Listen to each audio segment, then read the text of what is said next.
Many people think that resolutions are a great way to do something new or change themselves as we enter a new year. And I'll be honest, I've definitely fallen for this mentality before, where I would think of one thing and try to really stick to it so that I can achieve it and call it a successful year. But thinking about it a little bit deeper, I feel like New Year's resolutions are actually much more limiting and keep you from achieving more than you actually think you could. For example, floss. I want to floss more because my dentist tells me to, and flossing is healthy for your gum health or your teeth health. So I'm going to start flossing every single day. And say 5 days go by and you floss every single day, every single night, and it's a success. But then you have to stick with that before the end of the year. And while that's good and you probably should be flossing more, I feel like you put so much pressure on that and put so much focus that you lose sight of everything else. And so thinking about this more, I realized that it's a lot simpler than just creating a New Year's resolution. In fact, it's so simple that it comes down to a single word. If you could use one word to describe your year or the year that you would want to live, what would it be? For me, I defined 2025 with the word refinement. Now, what this meant was that I wanted to find things I could refine in my life, both in personal and professional. If you're new to the channel and you haven't seen any of my stuff, I'm a fire dancer and I'm building my own entertainment company. And while I started not too long ago, this past year has been all about refining the systems, refining my service and my performance so that it can be better presented to clients, and even refining my fitness and training routine. Now, I'll say, while it makes it a lot simpler, it doesn't necessarily make things easier. This past year, my family went through a lot of personal things and a lot of personal challenges because we were forced out of our home I grew up in, and we had to live in a temporary apartment. And so that was a big struggle because we had to move all of our stuff out. We had to find a place to stay in such a short amount of time, consolidate years and years of things that we had accumulated, and just go through a lot of family drama that was personal, emotional, and stressful. But I'll tell you, while it was really stressful, and I'll be honest, that was a really stressful moment in my life because I'm just a couple years out of college where I just did a huge career change. I'm trying to build this business. I was fairly new into a relationship, and all of a sudden all this happens with my family and we're trying to figure it out.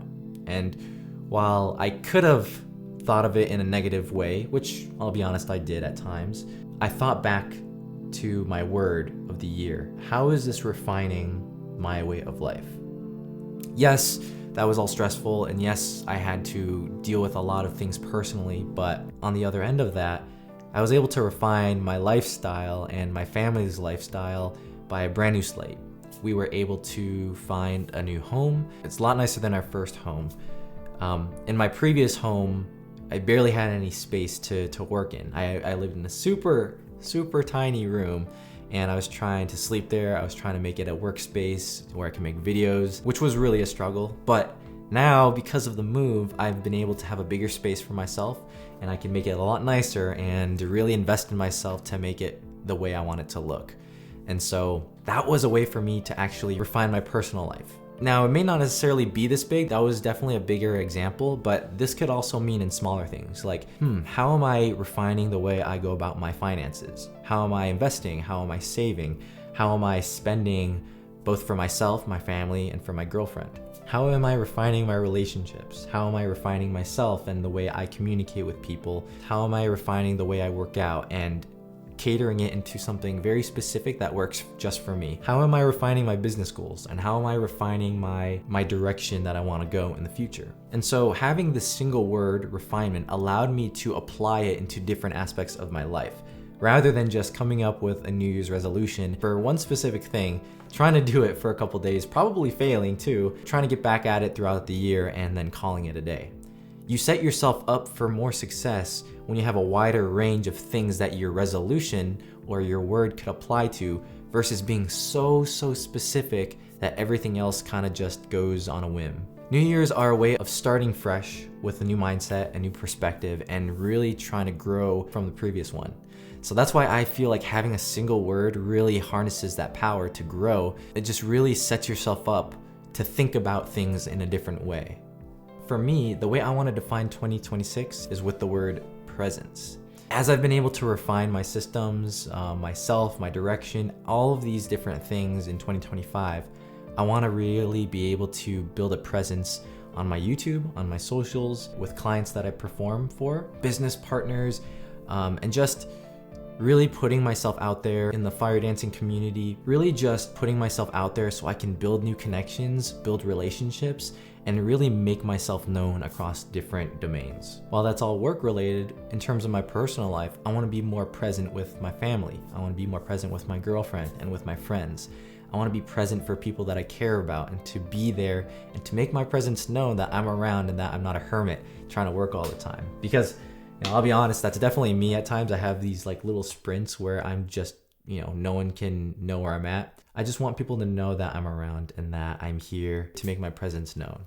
So keeping that in mind, rather than focusing on what resolution or single thing that you can do in the new year, I challenge you to think of a word that you can use to describe 2026 and how you can find ways to use that word and reframe certain parts of your life. And while I challenge you, there are a couple of rules when it comes to creating the perfect word for your year. First one is that it has to be realistic and relevant. Because like for me, the word refinement in 2025 was pretty relevant because I was still relatively new to my business and to a lot of different things. And it was really important that I really refine how I approach these things and really create strong foundations so that I can build and scale on top of that. Like, it has to be realistic and it has to be relevant to where you are at in your life. The second rule is that you have to be prepared and intentional about this word. See, this year, as I'm going into 2026 with the word presence, this works well after refinement, because after I've created that foundation, I want to build that presence and make it known. I don't think it would make sense if I did presence first and then refine. Personally for me, and maybe if that works for you and you see it that way, then awesome. But for me, the way I saw it was that I needed to refine and I needed to discover myself. I needed to discover what I was trying to do and I can just go crazy with presence. And that's why I feel so intentional about it going into this new year, because I'm doing the planning necessary as I'm creating certain systems this year and right now so that presence can be made purposefully in the new year. And I'm extremely intentional on this because this is something that I really need to grow, and it's the next step and phase in my life so that I can progress towards my goals. Last but definitely not least is you have to be committed, okay? Now, when I was entering 2025, I definitely cared about refining a lot of things, but like I said, it's not necessarily gonna be easy all the time. With this whole move in my family, it was such a struggle trying to figure out what was gonna happen next because we didn't have that answer. As good as it was moving out of our old house and getting rid of so many different things, I only came to realize that it was refinement until after things settled and after we got into this new house, and that we were able to refine our ways and our habits in my family. So sometimes there's gonna be a situation where maybe you're trying to grow and it doesn't feel like you're growing, but once that situation passes, you can realize how you grew from that. You have to commit to it for the entire year so that you can see not only how you grew in those specific ways, but two, how you can approach something with that specific word in mind and with that specific attitude. And while you can always pivot your word, realistically, I would say you definitely need to commit to one because it helps you stay hyper-focused on that one thing versus jumping around all over the place to different words, okay? So if you're watching this and you are really trying to figure out how are you framing 2026, I challenge you to think of a single word that is realistic and relevant, you are preparing and being intentional for, and that you can finally commit to. Because the year and the way you grow in the year is all up to you and how you approach something. And I'm definitely learning that for myself. So I really want to set myself up for success so that I'm not just focusing on winning one specific thing, but I'm ready and planning and hoping to win on a set of different things across my life. If you have an idea of a word already, definitely drop it down in the comments below because I'd love to hear about these different words that people are focusing on and just see how people are approaching and defining how they want to be in 2026. Otherwise, that's all I have for you for this video. I hope you enjoyed. Like always, be what remains, and I'll see you in 2026. Peace.